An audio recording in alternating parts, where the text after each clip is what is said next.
जय हिंद। स्वागत है आप सभी का आपके अपने YouTube channel mission top science classes में। दोस्तों, मैं सूरज कुमार सिंह आज आप लोगों को बीपीएससी टीआरई 4.0 के लिए साइंस सब्जेक्ट को लेकर के आया हूं। इसमें आज हम लोग एटॉमिक स्ट्रक्चर यानी परमाणु संरचना के बारे में पढ़ेंगे। यानी एटम से रिलेटेड जो भी टॉपिक आपका एग्जाम में पूछा जाएगा उन सभी प्रश्नों को आज हम लोग इस वीडियो में देखेंगे। तो चलिए हम लोग आज करते हैं वीडियो स्टार्ट। आप लोग शुरू से लेकर अंत तक बने रहिएगा ताकि इसमें जो भी प्रश्न आपको एग्जाम में आज तक आपसे छूटता हुआ आया है, आज के बाद आपका एक भी क्वेश्चन एग्जाम में मिस नहीं करेगा।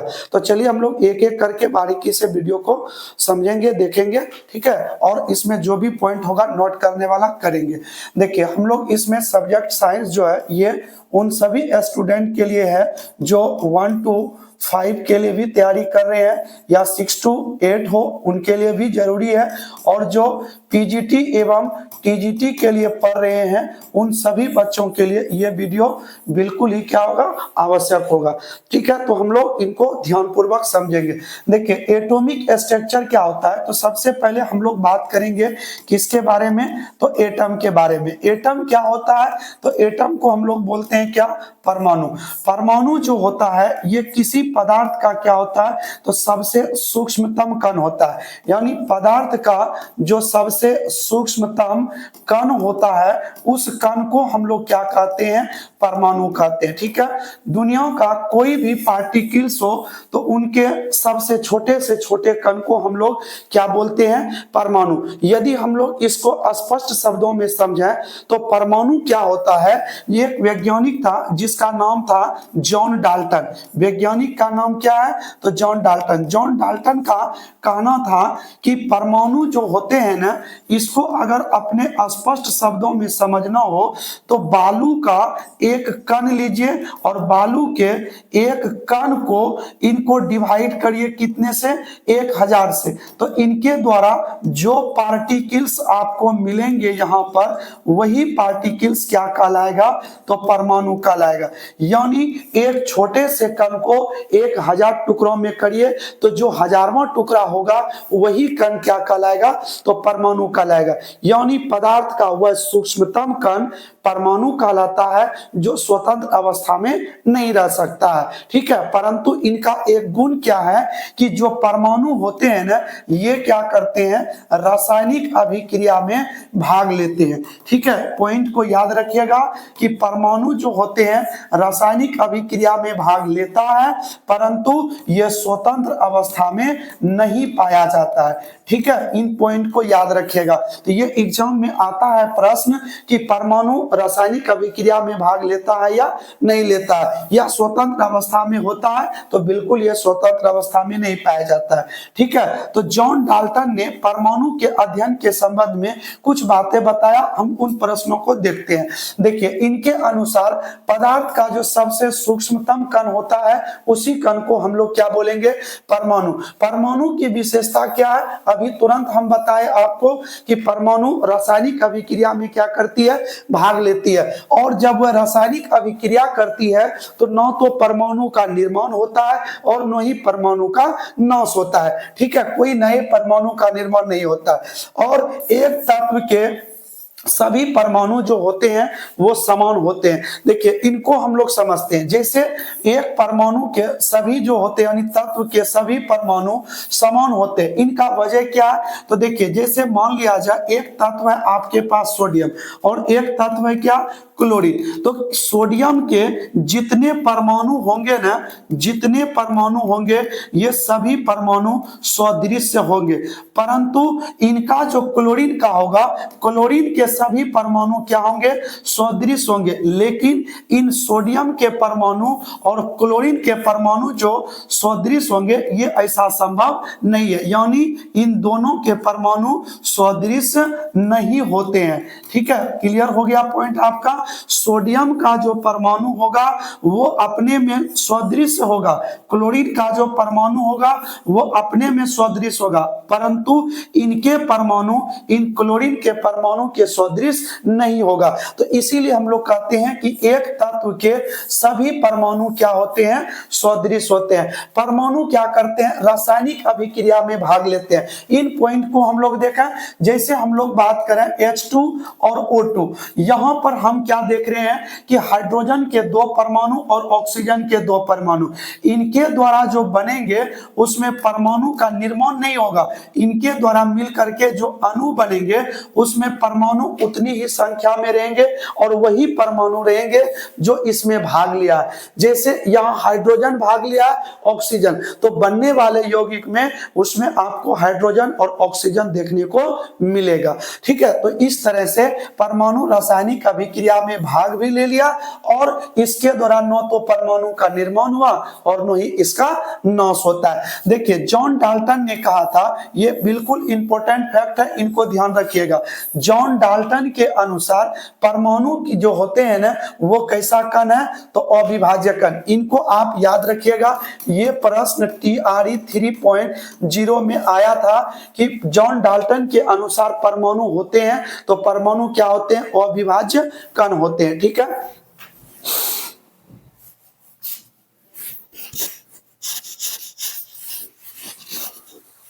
चलिए आगे बढ़ते हैं। जॉन डाल्टन के अनुसार परमाणु क्या है, अविभाज्य कण, अर्थात हम परमाणु को और अधिक टुकड़ों में आगे हम नहीं तोड़ सकते हैं। ठीक है, इसी का कहना था जॉन डाल्टन का कि परमाणु को और हम आगे विभाजित नहीं कर सकते हैं। ठीक है, आगे देखिए क्या कर रहा है कि परमाणु से मिलकर किसका निर्माण होता है, अणु का।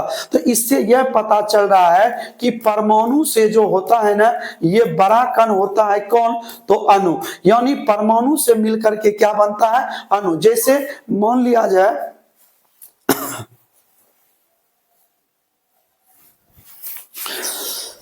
जैसे देखा जाए कि ये क्या है, परमाणु है और ये परमाणु सभी आपस में मिल करके एक बड़े से अणु का क्या करेगा, निर्माण करेगा। तो इसीलिए परमाणु से मिल करके किसका निर्माण होता है, तो अणु का निर्माण होता है। तो इन बातों को ध्यान में रखिएगा कि परमाणु से बड़ा कण कौन सा होता है, अणु। तो इसीलिए हम लोग एक पॉइंट याद रखेंगे कि तत्व का जो सूक्ष्मतम कण होगा वो क्या होगा, परमाणु होगा, जबकि यौगिक का, कंपाउंड का जो एकदम सूक्ष्मतम कण होगा वो कण क्या होगा, तो अणु होगा।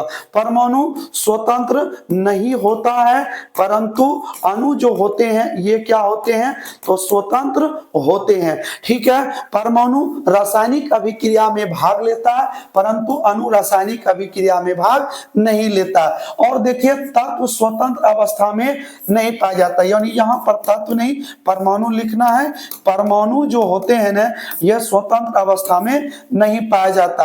अगला पॉइंट देखिए, ये एकदम इंपॉर्टेंट है कि परमाणु प्रायः क्या होते हैं, उदासीन होते हैं। देखिए उदासीन का मतलब ये हुआ, आप आगे देखिएगा कि इसको उदासीन क्यों बोला जाता है। परमाणु प्रायः उदासीन होते हैं, क्यों उदासीन होंगे इसका रीजन भी हम आपको आगे बताते हैं। ठीक है, एक बार हम फिर से इसको पुनः रिवीजन कर लेते हैं कि पदार्थ का सबसे सूक्ष्मतम कण क्या कहलाता है, परमाणु होता है और परमाणु रासायनिक अभिक्रिया में क्या करती है, भाग लेती है और अभिक्रिया के द्वारा न तो परमाणु का निर्माण होता है न ही उसका नाश होता है। ठीक है, तीसरा पॉइंट है एक तत्व के सभी परमाणु क्या होते हैं, सदृश होते हैं यानी एक समान होते हैं।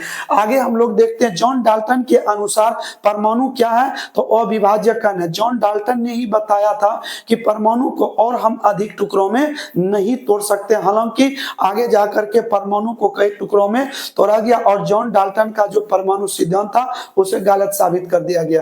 ठीक है, तो हम लोग आगे उनको देखेंगे। कहता है परमाणु से मिलकर के अणु का निर्माण होता है, यानी जब परमाणु अपना समूह बनाता है तो उसके समूह से किसका निर्माण होता है, अणु का निर्माण होता है। अतः परमाणु जो होता है वो तत्व में पाया जाता है और अणु जो होते हैं वो कंपाउंड यानी यौगिक में पाया जाता है।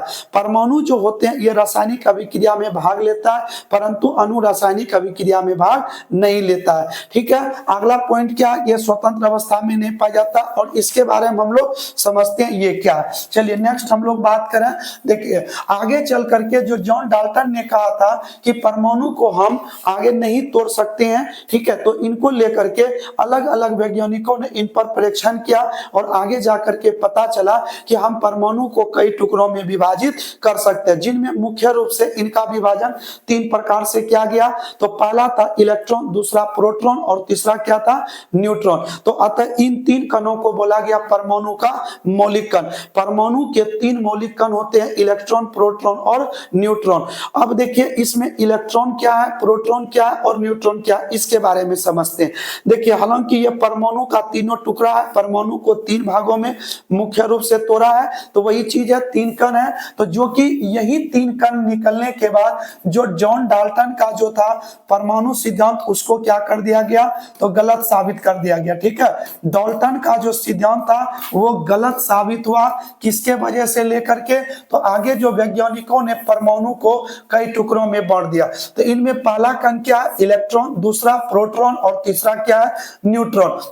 तो इलेक्ट्रॉन का मास, देखिए मास ऑफ इलेक्ट्रॉन बोलेंगे 9.109 ऐसे कुछ करके होता है, और 10⁻³ kg होता है। ये मास किसका है, तो इलेक्ट्रॉन का। अगर मास ऑफ प्रोटॉन की बात करें तो 1.67 और मल्टीप्लाई 10⁻⁻ जो होता है वो 27 kg होता है। इसी के बराबर लगभग में हम लोग प्रोटॉन का भी मास लेते हैं 1.67 मल्टीप्लाई 10⁻⁻27 kg, यानी प्रोटॉन और न्यूट्रॉन दोनों का मास लगभग क्या होता है, सेम देखने को मिलता है। तो यूनिट चार्ज की बात करें, इसको हम लोग बोलते हैं इकाई आवेश। इकाई आवेश कितना होता है इलेक्ट्रॉन पर, तो ये सबको पता है, इस पर ऋण आवेश पाया जाता है। इस पर प्रोटॉन पर बात करें तो प्रोटॉन प्रायः धन आवेश होते हैं, और न्यूट्रॉन जो होते हैं ये क्या होते हैं, उदासीन होते हैं, और इस पर कोई चार्ज नहीं पाया जाता है। ठीक है, आगे हम लोग बात करें कि इलेक्ट्रॉन पर चार्ज है कितना, तो ध्यान में रखिएगा -1.6 इंटू 10⁻⁻19 कूलम। ये चार्ज कई बार एग्जाम में पूछा जा चुका है कि इलेक्ट्रॉन पर आवेश कितना होता है, इनको ध्यान रखिएगा। और यही चार्ज प्रोटॉन पर भी देखने को मिलता है, प्लस में रहता है 1.6 इंटू 10⁻⁻19 कूलम। ये चार्ज किस पे पाया जाता है, तो ये चार्ज पाया जाता है प्रोटॉन पर। और न्यूट्रॉन जो होते हैं ये तो उदासीन है, इस पर कोई चार्ज नहीं पाया जाता। आइए हम लोग बात करते हैं डिस्कवरी यानी खोज का। तो इलेक्ट्रॉन का खोज किस वैज्ञानिक ने किया था, तो इलेक्ट्रॉन का खोज किया था जे थॉमसन ने। किसने किया था, तो जे थॉमसन ने। इलेक्ट्रॉन के खोजकर्ता कौन है, तो जे थॉमसन। प्रोटॉन के खोजकर्ता कौन है, तो गोल्ड स्टीन। कौन है, तो गोल्ड स्टीन। प्रोटॉन के खोजकर्ता कौन है, तो गोल्ड स्टीन है। और न्यूट्रॉन के खोजकर्ता कौन है, तो जेम्स चैडविक। इनका आप ईस्वी भी याद रखिएगा, क्योंकि कभी कभी इनका ईस्वी भी पूछ देता है कि किस समय इसकी खोज हुई थी। ठीक है, तो ये कौन है, तो जेम्स चैडविक, जिन्होंने किसकी खोज किया था, तो न्यूट्रॉन की खोज की थी। तो अब हम लोग एक बार रिवीजन कर लेते हैं इसको, तब फिर हम लोग आगे बढ़ेंगे। देखिए परमाणु के 3 मौलिक कण होते हैं। जॉन डाल्टन का कहना था कि परमाणु को विभाजित नहीं कर सकते हैं, लेकिन वैज्ञानिकों ने इसे आगे चल करके कई टुकड़ों में विभाजित किया, जिनमें 3 टुकड़ा मुख्य रूप से इसमें आता है, इलेक्ट्रॉन, प्रोटॉन और न्यूट्रॉन। इलेक्ट्रॉन होते हैं धन आवेश, ऋण आवेश, प्रोटॉन होते हैं धन आवेश, और न्यूट्रॉन जो होते हैं वो क्या होते हैं, ऋण आवेश। अगर हम लोग इलेक्ट्रॉन के मास की बात करें, द्रव्यमान कितना होता है, तो 9.109 इंटू 10⁻⁻31 kg। ठीक है, उसके बाद मास ऑफ प्रोटॉन की बात करें तो 1.67 इंटू 10⁻⁻27 kg होता है, और इतना ही मास किसका होता है, तो न्यूट्रॉन का होता है। अगर हम लोग इलेक्ट्रॉन और प्रोटॉन पर आवेश की बात करें तो 1.6 इंटू 10⁻⁻19 कूलम होता है। और खोजकर्ता का नाम अवश्य याद रखिए। इलेक्ट्रॉन को खोजने वाला कौन है, तो जे थॉमसन। प्रोटॉन कौन है, तो गोल्ड स्टीन। और न्यूट्रॉन के खोजकर्ता कौन है, तो जेम्स चैडविक है। ठीक है,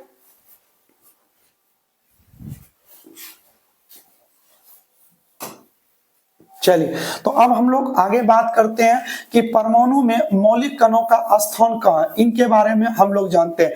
देखिए, सबसे पहले हम बात करें परमाणु का आकार लेकर के। परमाणु का आकार जो होता है ना, ये कैसा होता है, तो गोलाकार होता है। परमाणु का आकार कैसा होता है, गोलाकार। और परमाणु का संपूर्ण द्रव्यमान उसके कहाँ रहते हैं, तो नाभिक में रहते हैं। तो इसको हम लोग बोलते हैं परमाणु का नाभिक। और इस नाभिक के अंदर दो कण पाए जाते हैं, जिसको हम लोग बोलते हैं प्रोटॉन, और क्या पाए जाते हैं, तो न्यूट्रॉन। परमाणु के नाभिक में कौन रहते हैं, प्रोटॉन और न्यूट्रॉन। इनको याद रखिएगा कि परमाणु के नाभिक में प्रोटॉन भी रहते हैं और कौन रहते हैं, न्यूट्रॉन। और इन दोनों को सम्मिलित रूप से बोला जाता है न्यूक्लियन। क्या बोला जाता है, तो न्यूक्लियन के नाम से इनको जाना जाता है। तो कई बार एग्जाम में यह प्रश्न पूछा गया है कि न्यूक्लियन में पाए जाते हैं तो प्रोटॉन और न्यूट्रॉन, जबकि इनके कक्षा के चारों ओर एक कण है जो कि इलेक्ट्रॉन इनके चारों ओर क्या करते हैं, तो कक्षा के चारों ओर चक्कर लगाते हैं। तो देखिए, इसमें प्रोटॉन जो है पॉजिटिव चार्ज रखता है और इलेक्ट्रॉन जो होता है निगेटिव चार्ज, और न्यूट्रॉन जो रहता है वो कोई आवेश लेकर के नहीं रहता।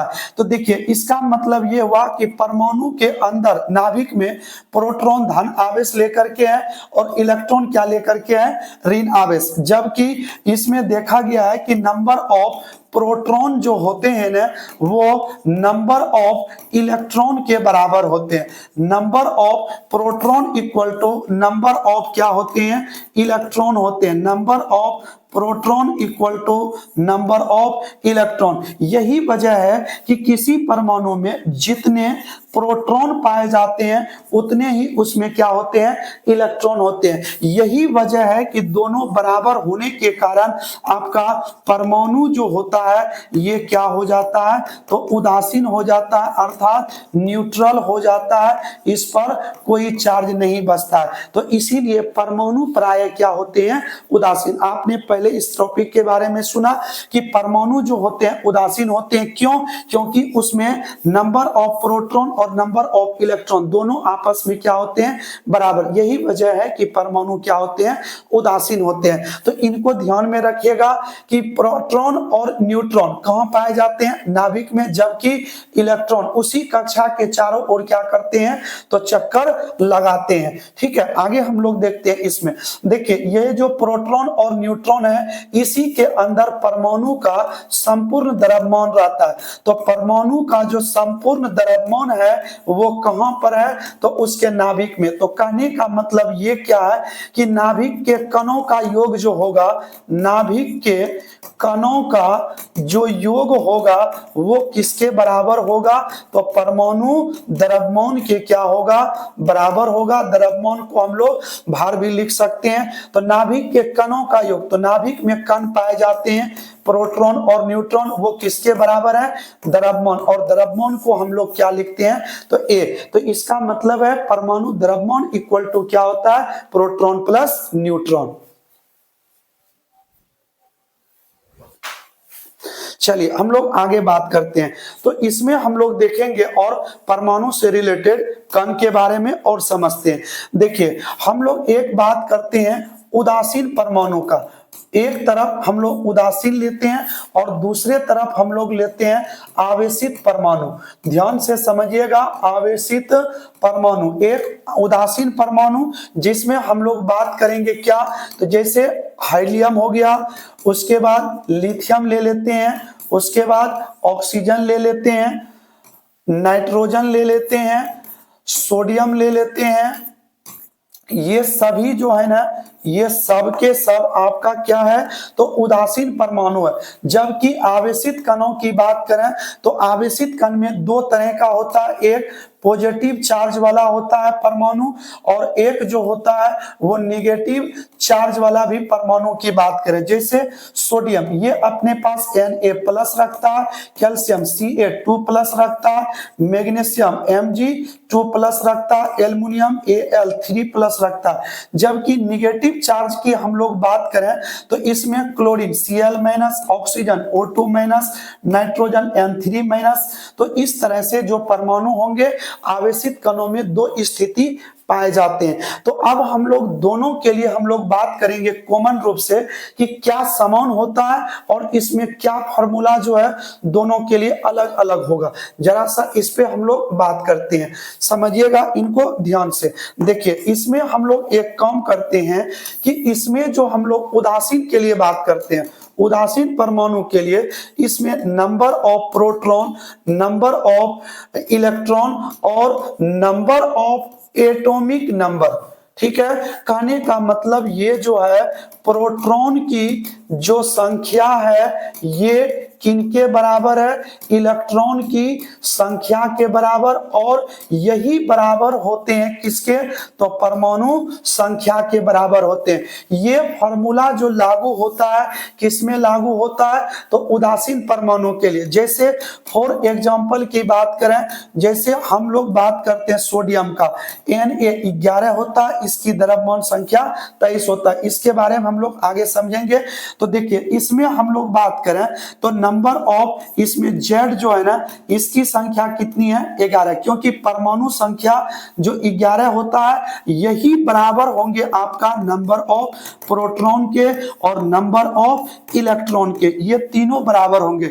जबकि हम लोग इस और बात करें Na+, देखिए इसमें जो होता है पॉजिटिव चार्ज वाले, तो इसका मतलब होता है कि जितना इस पर पॉजिटिव चार्ज है उतना इलेक्ट्रॉन को खोया है, इलेक्ट्रॉन को खोया है, यानी जितना पॉजिटिव चार्ज और उतना इलेक्ट्रॉन को उन्होंने खोया है। तो इसका मतलब ये हुआ हम बात कर रहे हैं इलेक्ट्रॉन का, न कि उसके परमाणु संख्या का। हम इलेक्ट्रॉन खोया है कितना, तो जितना उसके ऊपर पॉजिटिव चार्ज है। तो हम इस सोडियम की बात करें तो इसके लिए Z जो होगा यानी नंबर ऑफ Z, इसमें भी 11 ही है।